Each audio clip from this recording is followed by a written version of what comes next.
southern Mexico are investigating a horrible crash involving a tractor trailer packed with migrants. At least 55 people died and more than 100 were injured when the truck crashed into a bridge and flipped over, leaving people trapped under the bodies of other victims. Most were from Guatemala and Honduras and were trying to reach the United States. Sirens wailing into the night as cars and homes are engulfed in flames. Dozens have been killed when a fuel tanker exploded in Haiti's second largest city late Monday, with local media saying the toll is feared to rise. Local hospitals say they are overwhelmed and that due to charring, it's been difficult to identify the victims.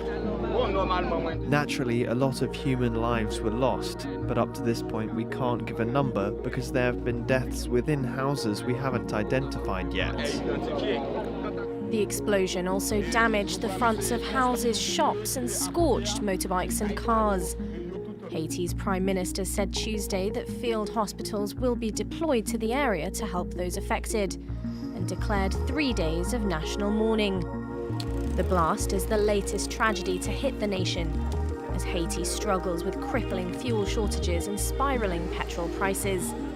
The country was also plunged into political crisis in July after the presidential assassination of Jovenel Moïse, as criminal gang-related kidnappings surge. And a 7.2 magnitude earthquake in August killed over 2,000 people and destroyed over 10,000 homes. Tonight, days after tornadoes sliced through multiple states, there are still more than 100 people unaccounted for in Kentucky alone. We have people missing. I still expect that we will find at least some more bodies. In Bowling Green, 11 people from 2 families died on one street. Everything else you can replace, but family you cannot. Here in Mayfield, this debris, of course, will be here for some time. All of this used to be a steakhouse, but today utility crews scrambled to install row after row of power poles, trying to get back at least some sense of normalcy.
Task force has been sent to South Sudan to probe an unidentified illness which is reported to have killed 89 people.